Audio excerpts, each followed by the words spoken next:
Hello guys, আসসালামু আলাইকুম and welcome to ভূত আড্ডা। শুরু হয়ে গেল ভূত আড্ডার আরও একটি নতুন এপিসোড। আর বরাবরের মতোই আপনাদের সাথে আছি আমি ইমরান এইচ খান। আর আজকে আপনাদের জন্য নিয়ে এসেছি ভয়ঙ্কর দুইটি ঘটনা। প্রথমতই আপনাদের ব্যাক টু ব্যাক আরাফাত ভাইয়ের একটি ঘটনাতে শুরু করব।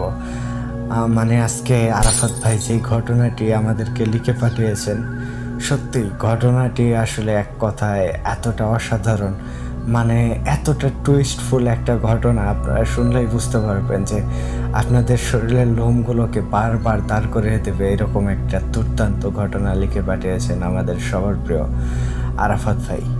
হ্যাঁ, শুরুতেই আপনারা শুনবেন আমাদের সবার প্রিয় আরাফাত ভাইয়ের বহুরূপীর আতঙ্ক নামক একটি দুর্দান্ত ভয়ঙ্কর ঘটনা।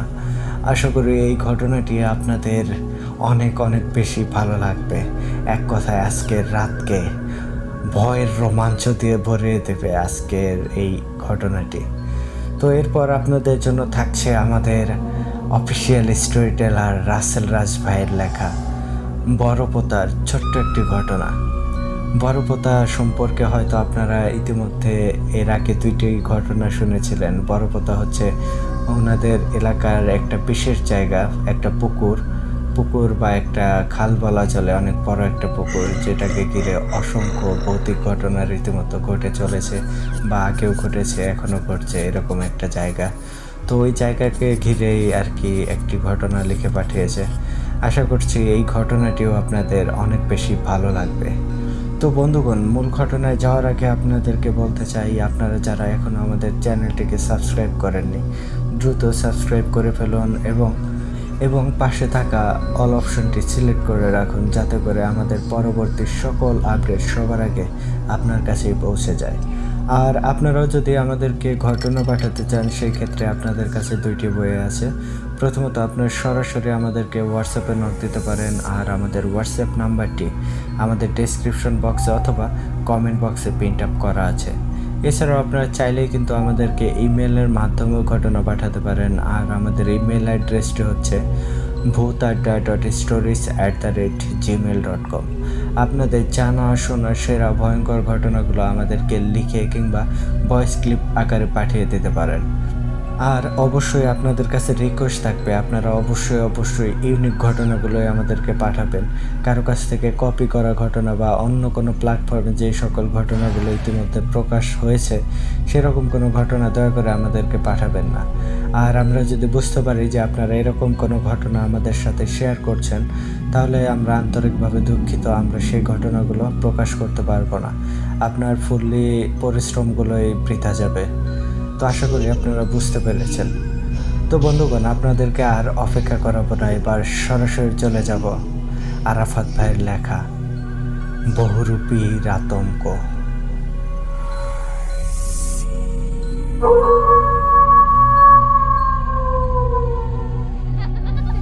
ঘটনাটি আমাকে ঠিক যেইভাবে লিখে পাঠিয়েছেন, আমি চেষ্টা করছি ঠিক সেভাবেই আপনাদের মাঝে উপস্থাপন করতে।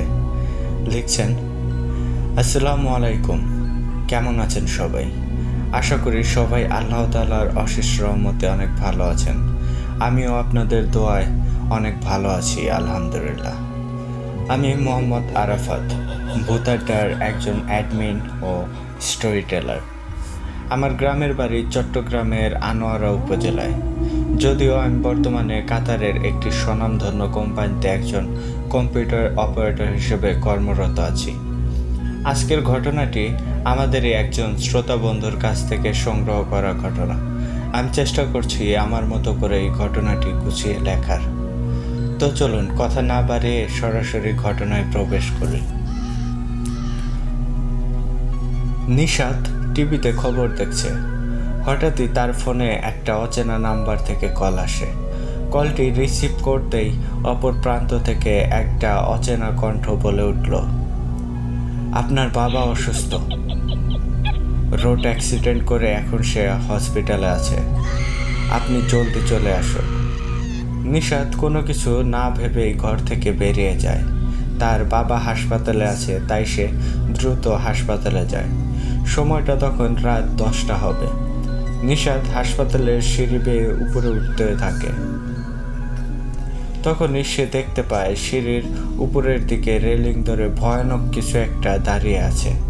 নিশাত সেদিকে ভালো করে খেয়াল না করে ভয়ানক সেই অবয়বটিকে পাশ কাটিয়ে উপরের দিকে চলে যায়। নিশাত পুরো হাসপাতালে খুঁজেও তার বাবাকে পায়নি। সে কিছুই বুঝতে পারছে না কে তাকে ফোন দিয়েছিল আর তাকে এত বড় মিথ্যা কথা কেন বলেছে। সে তার বাড়ির ফোনে কল দিয়ে জানতে পারে তার বাবা এইমাত্র বাড়িতে ফিরেছে। নিশাত এটা শুনে খুবই অবাক হয়। সে বাড়িতে চলে যায়। বাড়িতে পৌঁছে সে দেখতে পায় তার বাবা সুস্থই আছেন। সে তার বাবাকে সুস্থ দেখে খুবই খুশি হয়। নিশাত খেয়ে দিয়ে শুয়ে পড়ে। সে একটি মেয়েকে মন থেকে ভালোবাসত, তবে মেয়েটি তাকে পছন্দ করত না। মেয়েটির নাম শেফালি। শেফালির কথা ভাবতে ভাবতে সে একসময় ঘুমিয়ে পড়ে। গভীর রাতে সে জেগে ওঠে হঠাৎই। নিশাত শোয়ার আগে তার ফোন চার্জে দিয়েছিল। ফোনটি নিতে সে বিছানা থেকে উঠে পড়ে। ফোনের কাছে গিয়ে সে কিছুটা অবাকই হয়ে যায়। আরে, আমি তো ফোনটা চার্জে বসিয়েছিলাম, তাহলে ফোনটি চার্জার থেকে আলাদা করলো কে? তখন সে বুঝতে পারে তার ঘরের বাহিরে একটি মহিলার মতো কেউ একজন কান্না করছে। নিশাত আরও অবাক হয়ে যায়। এত রাতে অন্ধকারে তার রুমের বাহিরে একটি মহিলা কান্না করছে। সে ভয়ে ঘর থেকে বের হয়নি। পরদিন সে তার বন্ধুদের সাথে দেখা করার জন্য পাশের এলাকার সেই প্রাইমারি স্কুলে যায়। সেখানে তার বন্ধুদের সাথে দেখা হয়। সেখানে সজীব ও রাজুর সাথে কথা হয়। সজীব ও রাজু তারই বন্ধু ছিল। তখন রাজু বলে, কিরে, গতকাল সন্ধ্যাবেলা তুই আমাদের বাড়ি থেকে এভাবে না বলে চলে আসলি কেন? নিশাত তখন বলে, কি? আমি আবার কখন তোদের বাড়িতে গেলাম? তখন রাজু বলে, তুই গিয়েছিলি, আমি একটু কাজে ব্যস্ত ছিলাম, তাই তোকে সময় দিতে পারিনি।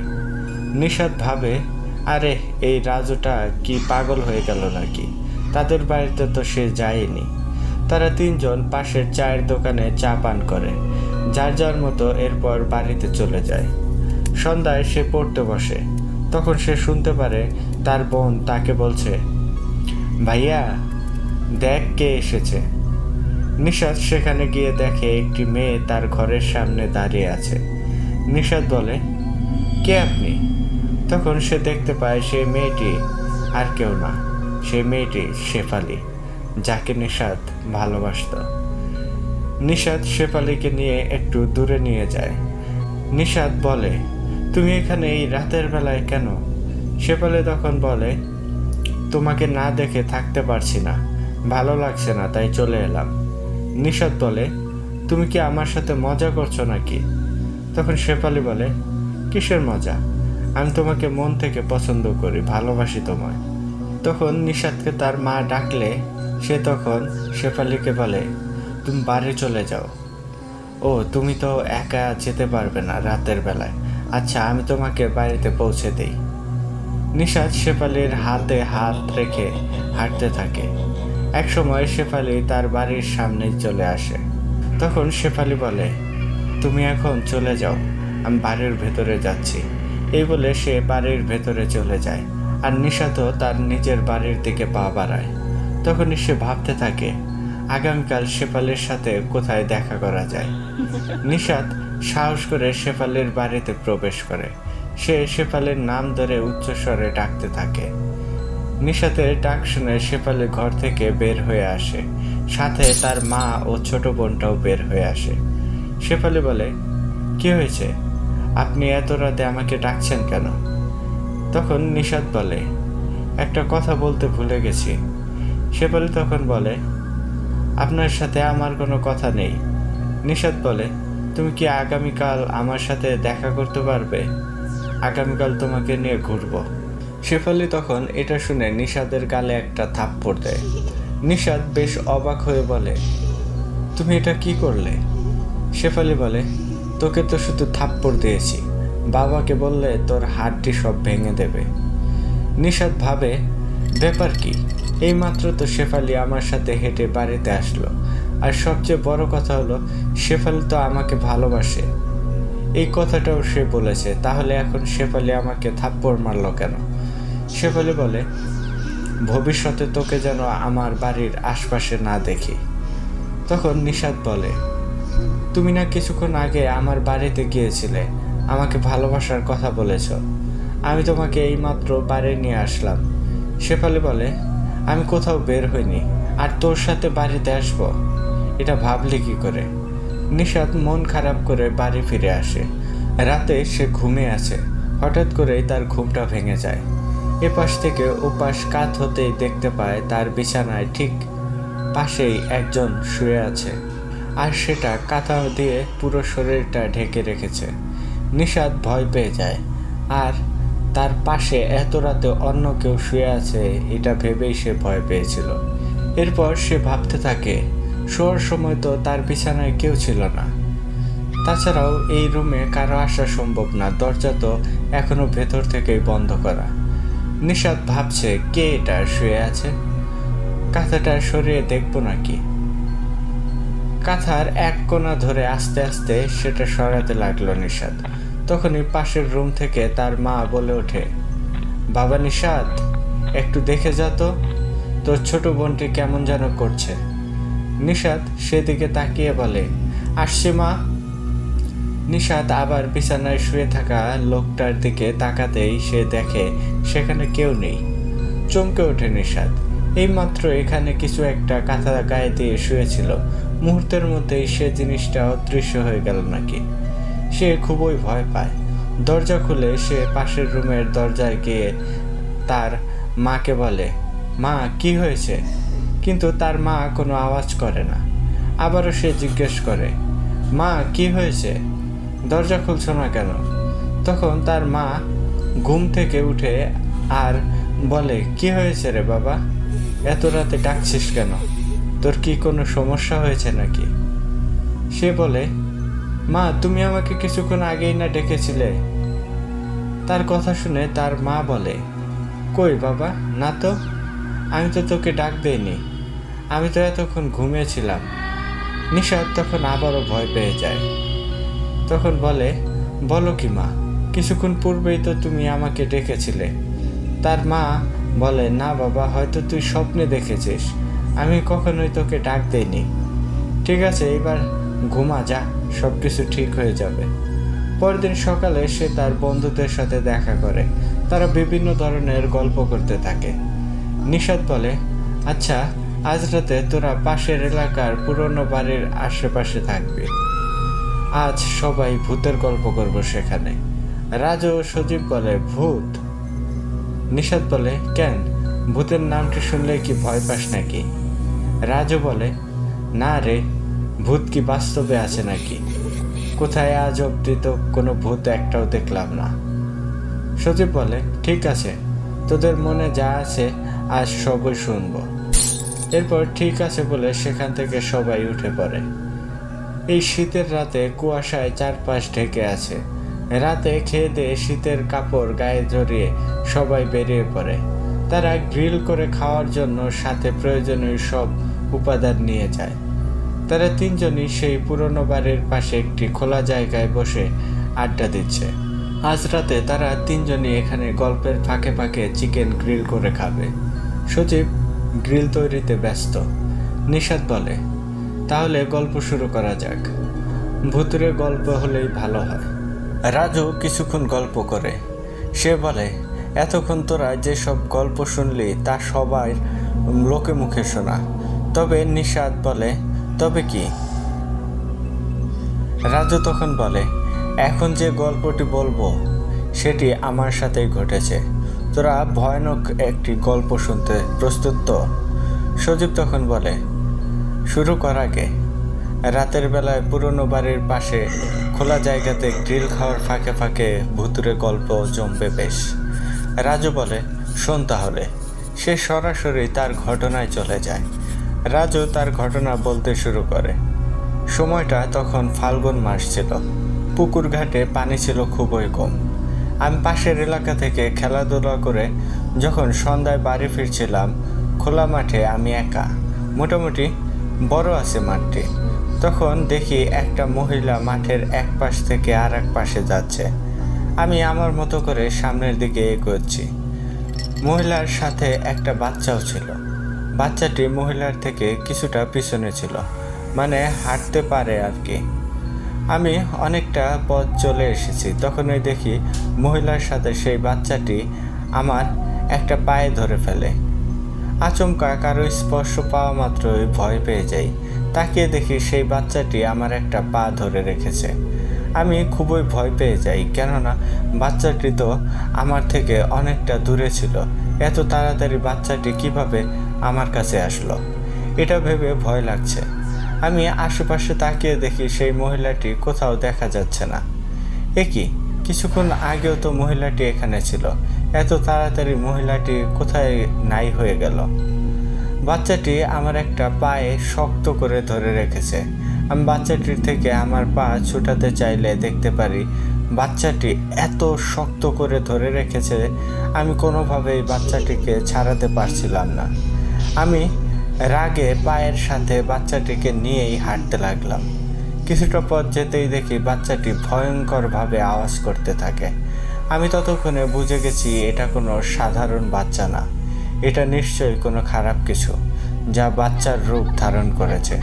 আমি বাচ্চাটিকে অনেক চেষ্টার পরও ছাড়াতে না পেরে মাটিতে পড়ে যাই। বাচ্চাটি তখন ভয়ঙ্করভাবে আমার দিকে তাকিয়ে হাসতে থাকে। হাসিটা খুবই ভয়ঙ্কর ছিল। তখনই সজীব বলে ওঠে, এই রাজু, থাম তো। আমাদের পাশে ওই যে দেখছিস একটি গাছ, ওই গাছটিতে কি যেন একটা নড়ে উঠল। নিশাত ও রাজু সেদিকে তাকিয়ে দেখে সেখানে একটা বাদুড় উড়ে গেল। রাজু হাসতে থাকে। সে বলে, ভয় পাস কেন? এখানে তো তুই একা না, আমরাও তো আছি। নিশাত বলে, আচ্ছা ঠিক আছে, তারপর কি হয়েছিল বল। রাজু আবারও তার ঘটনায় ফিরে যায়। তখনও সজীব সেই গাছের দিকেই তাকিয়েছিল। তার একটু একটু ভয়ও লাগছিল। রাজু বলে, তখন আমি বাচ্চাটিকে ছাড়াতে না পেরে মাটিতে পড়ে যাই। আমি বাচ্চাটির থেকে ছাড়া না পেয়ে ভাবতে লাগলাম এখন কি করা যায়। তখন আমি পকেটে হাত দিতেই দেখি আমার পকেটে একটা দেশলাই। আমি দেশলাইটি দেখে খুবই খুশি হই। শুনেছি অশরীরী খারাপ কিছু নাকি আগুন দেখে ভয় পায়, তাই দেশলাইটি বের করে ভাবতে লাগলাম, আরে আমি তো সিগারেট খাই না, তাহলে দেশলাইটি আমার কাছে এলো কীভাবে? তখন আমার মনে পড়ে গেল খেলার সময় দেশলাইটি একটি ছেলে আমাকে দিয়েছিল। আর কোনো কিছু না ভেবে আমি দেশলাই থেকে একটি কাঠি বের করে আগুন জ্বালিয়ে বাচ্চাটির গায়ে ছুঁড়ে মারি। মুহূর্তেই সেই ভয়ঙ্কর বাচ্চাটি সেখানে অদৃশ্য হয়ে যায়। আমি দৌড়াদৌড় পড়তে পড়তে সেখান থেকে পালাতে লাগলাম। কিছু দূর যেতেই দেখি সেই মহিলাটি আমার সামনে দাঁড়িয়ে আছে। এইটুকু বলতেই সজীব বলে, রাজু থাম তো একটু, আমাদের দিকে কেউ আসছে মনে হয়। রাজু তার ঘটনা বলা বন্ধ করে দিয়ে আশেপাশে তাকিয়ে দেখে কেউ নেই। নিশাত সজীবকে ধমক দেয়, বেটা এত ভয় পাস কেন? আর দেখছিস না রাজু ঘটনা বলছে। ঘটনা শোনার মাঝে বারবার কী সব বলে বলে মনোযোগ নষ্ট করছিস। সজীব বলে, তোরা ভয় না পেলেও আমার ভয় লাগছে। আমি বুঝতে পেরেছি আমাদের দিকে কেউ আসছে, কারো হাঁটার আওয়াজ শুনলাম মনে হয়। নিশাত বলে, তুই সজীবের কথায় কান দেবি না, বেটা কী সব বলছে। আচ্ছা রাজু, তারপর সেই মহিলা থেকে কিভাবে বেঁচে ফিরলি? রাজু তখন আবারও তার ঘটনায় ফিরে গেল। সে বলে, আরে আমি তখন ভয় পেয়ে দৌড়াতে থাকি। কিছুটা পথ যেতেই দেখি আমি ঘুরে ফিরে আবার সেই জায়গাতেই চলে আসি। এটা দেখে আমি আরও বেশি ভয় পেয়ে যাই। এখন দেখি বাচ্চাটিও সেখানে। আমি কি করব কিছুই বুঝতে পারছিলাম না। বাচ্চাটি তখন আমার দিকে আসতে লাগলো, মানে বাচ্চাটি মাটিতে হামাগুড়ি দিতে দিতে আমার কাছে চলে আসে। আমিও একটা কাঠি জ্বালিয়ে সেদিকে ছুঁড়ে ফেলি। বাচ্চাটি ভয়ঙ্করভাবে কান্না করতে করতে অদৃশ্য হয়ে যায়। তখন সেই মহিলাটি আরও ভয়ঙ্কর হয়ে ওঠে। সে আমার দিকে ভয়ানকভাবে তাকিয়ে বলতে থাকে, আমার থেকে আজ তোকে কেউ বাঁচাতে পারবে না। হা হা হা হা। আমি তখন ভয় পেয়ে পকেটে থাকা দেশলাইটি বের করে সেদিকে ধরি। তখনই সেই ভয়ঙ্কর মহিলাটি সেখান থেকে সরে যেতে থাকে। এভাবে আস্তে আস্তে আমি এক সময় বাড়িতে এসে পৌঁছাই। ততক্ষণে দেশলাইয়ের সব কাঠি প্রায় শেষ হয়ে যায়। যাক, বাঁচা গেল। ভয়ে আমি দৌড়ে বাড়ির ভেতরে গিয়ে অজ্ঞান হয়ে পড়ে যাই। তারপর আমার কিছুদিন প্রচণ্ড জ্বর ছিল। ঠিক তখনই সজীব বলে ওঠে, এই তোরা কি শুনতে পাচ্ছিস? মনে হচ্ছে কেউ একজন আমাদের আশেপাশে আছে। তখন রাজু বলে, কই আশেপাশে তো। এই কথা বলতেই সে থেমে যায়। নিশাত বলে, কিরে রাজু, কি হয়েছে? কিছু বলছিস না কেন? তখন রাজু বলে, সর্বনাশ, এতক্ষণ আমি যে ঘটনাটি তোদের বলেছি সেই ঘটনার মহিলাটি তো এখন এখানে এসে পড়েছে। রাজুর কথা শুনে নিশাত ও সজীব সেদিকে তাকাতেই তারা ভয়ঙ্কর সেই মহিলাটিকে দেখতে পায়। মহিলাটি তাদের দিকে ভয়ানকভাবে তাকিয়ে আছে। সজীব খেয়াল করে তার সামনে চিকেন গ্রিলগুলো সেখানে নেই। তখন মহিলাটি আস্তে আস্তে তাদের দিকে আসতে থাকে। এটা দেখে তারা প্রচণ্ড ভয় পেয়ে যায়। নিশাত বলে, আরে এই মহিলাটা আমিও দেখেছিলাম। আমার ঘরের সামনে সেদিন রাতে অনেক কান্নাকাটি করছিল। তারপর আমার মায়ের কণ্ঠে আমাকে ডেকেওছিল। এটাই কি তাহলে সেই মহিলা, যেই মহিলার কথা তুই এতক্ষণ ঘটনাতে বললি? রাজু বলে, হ্যাঁ রে, এটাই সেই ভয়ঙ্কর মহিলা। দোস্ত, এখানে থাকাটা আমাদের একদমই ঠিক হবে না। চল পালা এখান থেকে। এই বলে তারা যেদিকে পারছে পালাতে লাগলো। দুজন রাস্তার দিকে দৌড়ালো আর নিশাত সেই পুরনো বাড়ির দিকে যায়। সজীব ও রাজু দৌড়াতে দৌড়াতে রাস্তায় চলে আসে। তখন সজীব বলে, আরে নিশাত কোথায়? নিশাতকে তো দেখছি না যে। দুজনেই নিশাতের জন্য চিন্তিত। তারা দুজন যেদিক থেকে দৌড়ে এসেছে সেদিকে দুজনেই তাকিয়ে আছে। আর অন্যদিকে নিশাত ভয়ানক মহিলার হাত থেকে বাঁচার জন্য সে পুরনো বাড়ির দরজার কাছে চলে যায়। দরজায় হেলান দিতেই ভেতর থেকে পুরনো বাড়ির দরজাটি খুলে যায় আর নিশাত সেখানেই পড়ে যায়। মানে সে পড়ে বাড়ির ভিতরে ঢুকে পড়ে। সে দেখে বাড়িটির ভেতরে সব কিছু খুবই পুরনো। নিশাত রাগান্বিত হয়ে এখানে সেখানে লাথি মারতে থাকে। কিছুক্ষণ পর সে মাথায় হাত দিয়ে মাটিতে বসে পড়ে। একটু পর সে বাড়িটির ভেতর কিছু একটা পড়ে যাওয়ার আওয়াজ শুনতে পায়। নিশাত চমকে যায়। আরে এই পুরনো বাড়িতে কি তাহলে সত্যিই কেউ আছে? সে আস্তে আস্তে সেদিকে যায়। ভালো করে দেখতে গিয়ে সে বুঝতে পারে তার খুব কাছেই কেউ আছে। সে বাড়িটির ভেতরে কারো উপস্থিতি টের পায়। সে দেখতে পায় একটা মেয়ে অন্যদিকে মুখ ফিরিয়ে বসে আছে। নিশাত তখন ভয় পেয়ে যায়। সে মেয়েটির কাছে গিয়ে দেখে, আরে এটা তো শেফালি, যাকে নিশাত মন থেকে খুবই ভালোবাসে। এ কি শেফালি, তুমি এখানে? বলে ওঠে নিশাত। শেফালি বলে, হ্যাঁ আমি এখানে। নিশাত বলে, তুমি এত রাতে অন্ধকারে এই পুরনো বাড়ির ভেতর কি করছো? শেফালি বলে, আমি তো এখানেই থাকি। নিশাত এটা শুনে অবাক হয়ে যায় আর বলে, বলো কি, তোমাকে তো এখানে কোনোদিনও দেখিনি, কোথায় থাকো তুমি? শেফালিকে দেখে নিশাত কিছুটা সাহস পায়। সে দ্রুত একটি সিগারেট বের করে। সিগারেটটা ধরাতেই শেফালি কিছুটা দূরে চলে যায়। সে অদ্ভুত আচরণ করতে থাকে। তুমি এটা কি করছো? সিগারেটের ধোঁয়া আমার সহ্য হয় না, তুমি কেন এটা ধরিয়েছ? তখন নিশাত বলে, আমি একটা বিপদে পড়েছি। এখানে ওই তো সামনে আমরা তিনজন বসে আড্ডা দিচ্ছিলাম, তখন সেখানে একটা ভয়ঙ্কর মহিলা চলে আসে আর আমাদের তাড়া করে।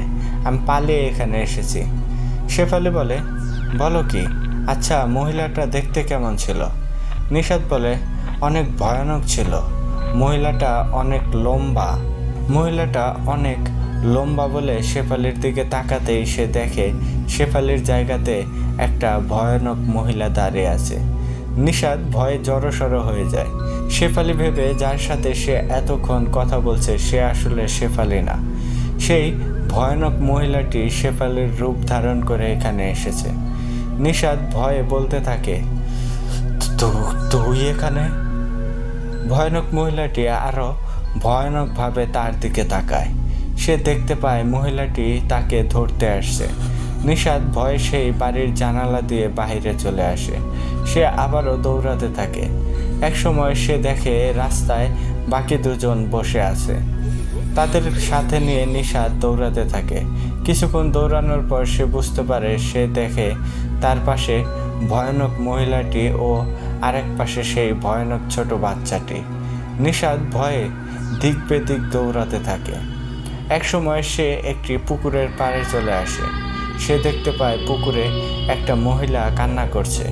নিশাদ বলে, এই যে কাকি, শুনছেন? কিন্তু মহিলাটি তাকে কিছু বলে না। নিশাদ বলে, কাকি, আপনি কান্না করছেন কেন? কি হয়েছে আপনার? তখন সেই মহিলাটি বলে, তুমি একটু দেখে যাও বাবা, এখানে এই পানির নিচে আমার একটা পাতিল ডুবে গিয়েছে। নিশাদ বলে, হো এই কথা, ঠিক আছে, আপনি কোনো চিন্তা করবেন না, আমি আপনার পাতিলটি তুলে দিচ্ছি। এই বলে সে মহিলাটির সামনে ওই মাঝরাতে কিছু না ভেবেই ওই পানিতে নামে। তারপর সে যখন পিছনে ফিরে তাকায় তখন সে দেখতে পায় তার পিছনে সেই মহিলাটি ভয়ঙ্কর একটা রূপ নিয়ে তার দিকেই তাকিয়ে আছে। এটা দেখে সে খুবই ভয় পেয়ে যায়। সে তাকে এত কাছ থেকে দেখে সত্যিই অনেক বেশি ঘাবড়ে যায়। সে মহিলাটিকে কি বলবে কিছুই বুঝে উঠতে পারছিল না। তখন মহিলাটি বলে, কিরে, পাতিলটি পেয়েছিস? নিশাদ ভয়ে কিছু না বলে সেখানে উঠে পড়ে। তারপর সে প্রাণপণে দৌড়াতে থাকে। দৌড়াতে দৌড়াতে নিশাদ বাড়িতে চলে আসে। সে চিৎকার দিয়ে মাটিতে পড়ে যায়। পরদিন সকালে নিশাদ সজীব ও রাজুর সাথে দেখা করে। তারা তিনজনই সেই পুরাতন বাড়িটিতে যায়। সেখানে গিয়ে তারা দেখতে পায় বাড়িটির মেইন দরজা বিরাট একটা তালা ঝুলছে। তারা সবাই বলতে থাকে, মহিলাটিকে আমি খুব কাছ থেকে দেখেছি, মহিলাটি খুবই ভয়ঙ্কর দেখতে। রাজু বলে, এই ভয়ানক মহিলাটি তো আমার পিছু পড়েছে, রাতে যখন তখন আমার সামনে চলে আসে, ভয়ে আমার প্রাণ যায় যায় অবস্থা। নিশাদ বলে, তোরা জানিস গতকাল এখানে একটা ভয়ঙ্কর মহিলা ছিল, সেই মহিলাটি বিভিন্ন রূপ ধারণ করতে পারে। তখন তারা সবাই সেই পুকুরটির কাছে যায়। নিশাদ সেই পুকুরের পাড়ে গিয়ে দেখে সেখানে পুকুরের চারপাশে কাঁটাযুক্ত ডালপালা ফেলে রাখা আছে। নিশাদ ভাবে, রাতে তো জায়গাটা অনেক পরিষ্কার ছিল, এখন দেখছি ডালপালায় ভরপুর। সেদিন তারা হাঁটতে হাঁটতে প্রতিবেশী একটা বাড়ির পাশ দিয়ে যাচ্ছিল। তারা খেয়াল করে পাশের বাড়িতে একটা আম গাছে আম ঝুলছে। তারা বলতে থাকে, এই দেখ, গাছে এখনো আম ঝুলছে, মনে হয় 12 মাসি আম। রাজু বলে, এক কাজ করলে কেমন হয়? সজীব বলে, কি? তখন রাজু বলে, আজ রাতে এই গাছ থেকে আমরা তিনজন মিলে আম চুরি করব। ভোর রাতে এসে আমরা আম চুরি করব। নিশাদ বলে, ঠিক আছে, তোরা দুজন আমাকে ডাক দিস, আমি চলে আসব। সেদিন রাতে নিশাদ প্রতিদিনের মতোই খেয়ে দিয়ে ঘুমিয়ে পড়ে। চারপাশে অন্ধকার, ঝিঝি পোকা ডাকছে। চারপাশে কেমন যেন থমথমে একটা ভাব বিরাজ করছে। হঠাৎই নিশাদের ঘুম ভেঙে যায়। সে শুনতে পায় কেউ তাকে ডাকছে। সে আরো ভালো করে শুনে বুঝতে পারে রাজু তাকে ডাকছে। তখন সে ভাবে, ও রাজু তাহলে চলে এসেছে। নিশাদ বলে, দাঁড়া, আমি আসছি। সে রাজুর ডাকে ঘর থেকে বের হয়। রাজু একটা বস্তা হাতে নিয়ে দাঁড়িয়ে আছে। নিশাদ বলে, আরে তুই না ডাকলে তো আমি টেরই পেতাম না, চল তাহলে। বলেই তারা দুজন হাঁটতে থাকে। তখন নিশাদ বলে, দোস্ত, আজ অনেক আম চুরি করব, তারপর সেগুলো আমরা তিনজনে ভাগ করে নেব। এটা বলে তারা দুজন হাঁটতে থাকে। কিছু দূর যাবার পর নিশাদ দেখে পাশের বাড়ির এক লোকের ভ্যান গাড়ি সেখানে পড়ে আছে। নিশাদ ভাবে, আরে লোকটি প্রতিদিন ভোরে ভ্যানটি নিয়ে বের হয়ে যায়, তাহলে আজ এখনো ভ্যানটি নিয়ে বের হয়নি কেন? ব্যাপারটা তার কাছে রহস্যময় লাগে। পরক্ষণে সে ভাবে, তাহলে কি এখনো ভোর হয়নি? যদি ভোর হতো তাহলে তো ভ্যানটি এখানে থাকতো না। তাহলে কি ভোর হতে এখনো অনেক সময় বাকি? রাজু ততক্ষণে কিছুটা সামনে চলে যায়। নিশাদ একটা বিষয় খেয়াল করে। সে দেখে চাঁদের আলোতে রাজুর কোনো ছায়া পড়ছে না, অথচ তার নিজের ছায়া পড়ছে। এটা দেখে নিশাদ বুঝে যায় এটা আর যাই হোক, অন্তত এটা রাজু নয়। সে সব বুঝতে পেরে বাড়ির দিকে পা বাড়ায়। কিছুক্ষণ হাঁটার পর সে বুঝতে পারে রাজু মানে সেই অশরীরীটি তার পিছন পিছন আসছে। কি করবে সে কিছুই বুঝতে পারছে না। সে লোক মুখে শুনেছে পেছন থেকে কোনো কিছু ডাকলে ঘাড় ঘুরিয়ে দেখা ঠিক না, বিপদ হতে পারে। সে মনে সাহস নিয়ে হাঁটতে থাকে। তখনই নিশাত খেয়াল করে তার সামনে একটা বস্তা ভর্তি কি যেন পড়ে আছে। বস্তায় কিছু একটা নড়াচড়া করছে। এটা দেখে নিশাত আরও ভয় পেয়ে যায়। সে এতক্ষণ যাবৎ হাঁটছে কিন্তু এখনো বাড়িতে যেতে পারেনি। তার কাছে মনে হচ্ছে সে একই জায়গাতে যেন হাঁটছে। এভাবে সে হাঁটতে হাঁটতে অনেক সময় চলে যায় কিন্তু সে বাড়িতে পৌঁছাতে পারে না। যতই সে হাঁটছে সামনের দিকে, সেই বস্তাভর্তি কিছু একটা দেখতে পাচ্ছে। হঠাৎই সে ভাবে, দেখি তো বস্তার ভেতরে কি আছে। নিশাত আস্তে আস্তে সেই বস্তার কাছে গিয়ে দেখে বস্তাটি অনেক লম্বা। বাস্তবে এত বড় বস্তা হয় না। সে বস্তার মুখ খুলতেই দেখতে পায় বস্তার ভেতর একটা ভয়ানক বাচ্চা। নিশাত ভয়ের পিছনে সরে যায়। ততক্ষণে সেই ভয়ানক বাচ্চাটি বের হয়ে যায়। বাচ্চাটি নিশাদের একটি হাত শক্ত করে ধরে রাখে। নিশাত ভয়ে সেখান থেকে পালাতে যায়। তখনই সে কিছু একটার সাথে ধাক্কা খেয়ে মাটিতে পড়ে যায়। সে দেখতে পায় একটা ভ্যান গাড়ি। সে ভ্যান গাড়ির সাথে ধাক্কা খেয়ে মাটিতে পড়ে যায়। পাশের বাড়ির লোকটি ভ্যান থেকে নেমে নিশাতকে বলে, কিরে নিশাত, তোর কি হয়েছে? তুই এই রাতের বেলা এখানে কি করছিস? নিশাত বলে, "ও, ভূত ভূত।" লোকটি তখন বলে, কোথায় ভূত? এখানে তো কাউকে দেখতে পাচ্ছি না, কেউ নেই তো এখানে। লোকটি বলে, তুই এক কাজ কর, পাশের এলাকার একটা কবিরাজ আছে, সেখানে গেলে তুই হয়তো কোনো সমাধান পেতে পারিস। নিশাত বলে, ঠিক আছে। এই বলে ভয়ে দৌড়াতে দৌড়াতে বাড়ি চলে আসে। পরদিন সে পাশের এলাকায় যায় সেই কবিরাজের কাছে। কবিরাজ সব কিছু শুনে বলে, বাবা, এসব ভূত টুত হয় না, আর তুমি যা যা দেখেছ তা সবই তোমার মনের ভুল।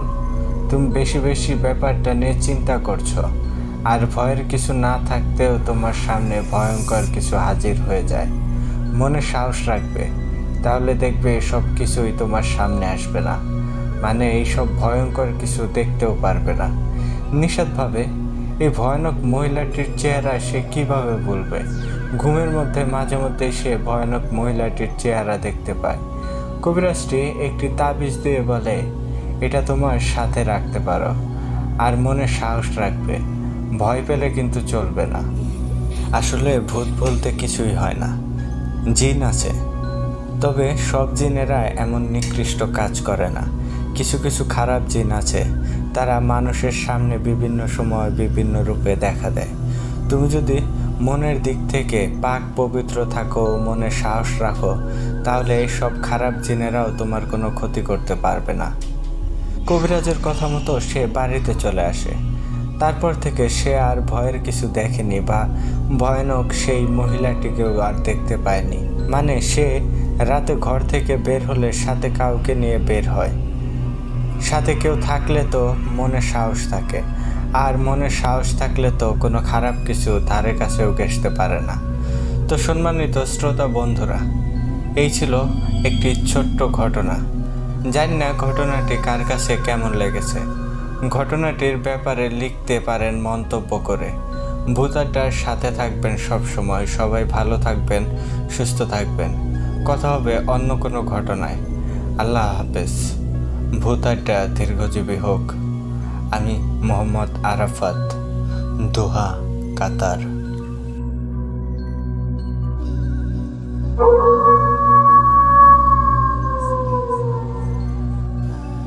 এই আরাফাত ভাই, ব্যাক টু ব্যাক আরেকটা স্টোরি পেয়ে গেলাম ভাই। অসংখ্য অসংখ্য ধন্যবাদ জানাই ভাই, এত সুন্দর একটা টুইস্টফুল একটা ঘটনা আমাদের সাথে শেয়ার করার জন্য। সত্যি ভাই, ঘটনাটা যখন কাভার করছিলাম না, একদম কি বলবো, আমি রীতিমতো ঘটনার মধ্যে হারিয়ে গিয়েছিলাম। মানে ফিল করতে পারতেছিলাম, মনে হচ্ছিল যে আমি ওইখানের একটা ক্যারেক্টার। মানে আমার সাথে হয়তো ঘটছে এরকম, যে একটা মহিলা ভয়ঙ্কর রূপ নিয়ে আমার পিছু করছে, বা আমি যেখানেই যাচ্ছি সেখানেই তার অস্তিত্বকে অনুভব করতে পারতেছি। আসলে ভাই অনেক বেশি স্ক্যারি একটা ব্যাপার ছিল এই ঘটনাটিতে। ধন্যবাদ আরাফাত ভাই, এত সুন্দর একটা ঘটনা আমাদেরকে উপহার দেওয়ার জন্য। তো প্রিয় লিসেনার্স, আপনারা কিন্তু অবশ্যই অবশ্যই কমেন্ট করে জানাতে পারেন আরাফাত ভাইয়ের এই ঘটনাটি আপনাদের কাছে কেমন লেগেছে। আশা করি আপনারা অবশ্যই আপনাদের মূল্যবান মতামত আমাদের সাথে শেয়ার করবেন। তো এখন আর বেশি কথা বাড়াবো না, এবার সরাসরি চলে যাব আমাদের দ্বিতীয় ঘটনায়। চলুন তাহলে শুনে আসি রাসেল রাজের বড়পোতা খণ্ড 3।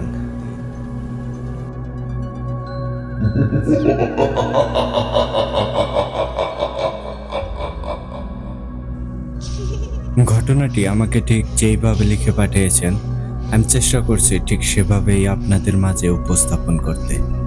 লিখছেন, আসসালামু আলাইকুম ইমরান ভাই ও শ্রোতা ভাই ও বোনেরা, আপনারা সবাই কেমন আছেন? জি আলহামদুলিল্লাহ, আমিও ভালো আছি। আমার পরিচয়, আমি মোহাম্মদ রাসেল হোসেন রাজ, ভূত আড্ডার একজন অফিসিয়াল স্টোরি টেলার। আমার বাসা সাতক্ষীরা জেলা কলারোয়া থানা, গ্রাম বোয়ালিয়া। এবার সরাসরি ঘটনার ভেতরে প্রবেশ করব। তার আগে বলতে চাই, আমার লেখায় কোনো ভুল ত্রুটি হলে ক্ষমা সম্বৃত দৃষ্টিতে দেখবেন। তাহলে চলেন শুনে আসি আজকের ঘটনা। একদিন সন্ধ্যার দিকে আমি আর আমার বাসার সবাই বাসার সামনে চেয়ারে বসে বিভিন্ন বিষয় নিয়ে মা বাবার সাথে কথা বলছিলাম। হঠাৎ আমার চোখ যায় বড়পোতার দিকে।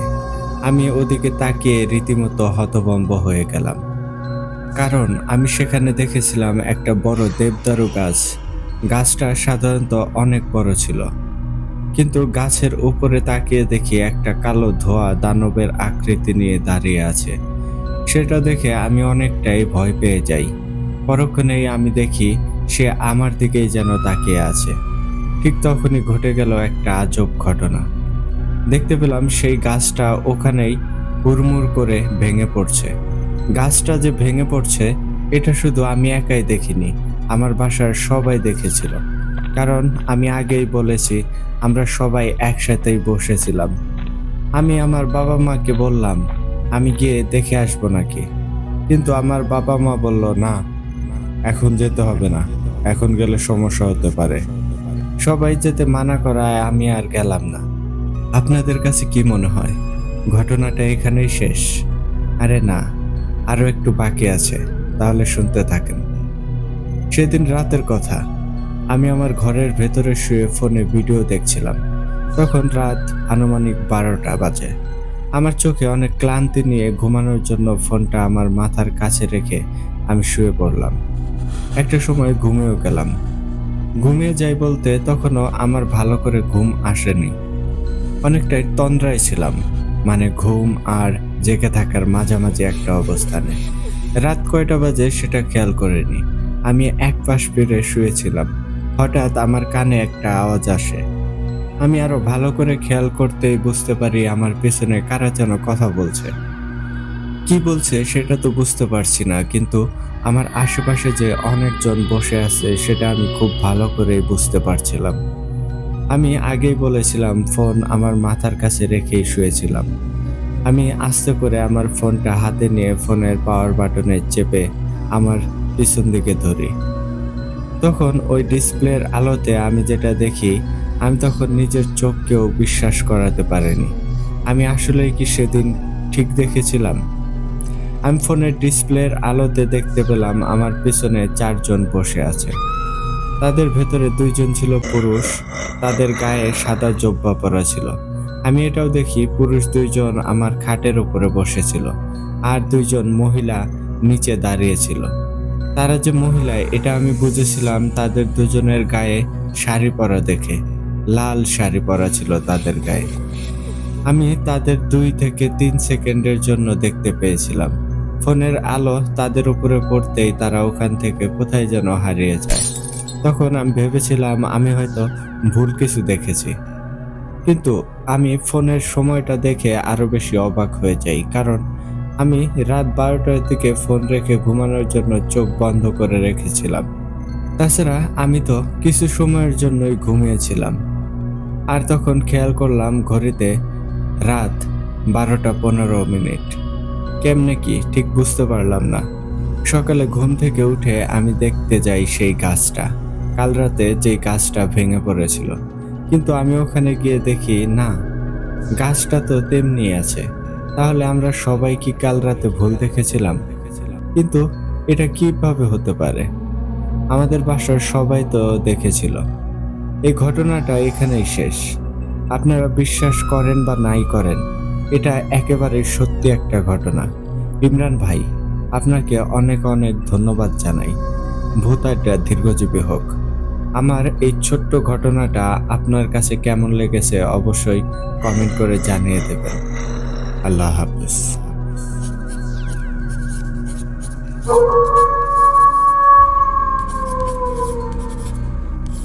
এই রাসেল রাজ ভাই, ওয়ালাইকুম আসসালাম। এত সুন্দর একটা ঘটনা লিখে পাঠানোর জন্য ভাই অসংখ্য অসংখ্য ধন্যবাদ জানাই।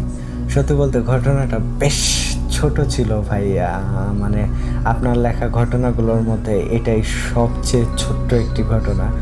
তবে এই ঘটনার মধ্যে যথেষ্ট ডার্কনেস ছিল, মানে এমন একটা কিছু পরিবারের সবাই মিলে এক্সপিরিয়েন্স করলেন, কিন্তু সকালে গিয়ে দেখলেন যে সব কিছু আগের মতোই ঠিকঠাক আছে, কোনো কিছুই হয় নাই, এমন কোনো ইনসিডেন্টই হয় নাই।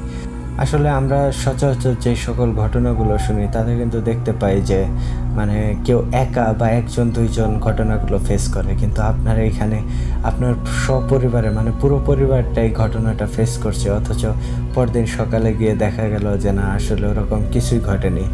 আসলে এই ঘটনার রহস্য হয়ে থেকে গেছে, এটার কোনো এক্সপ্লেনেশন আমার কাছেও নেই।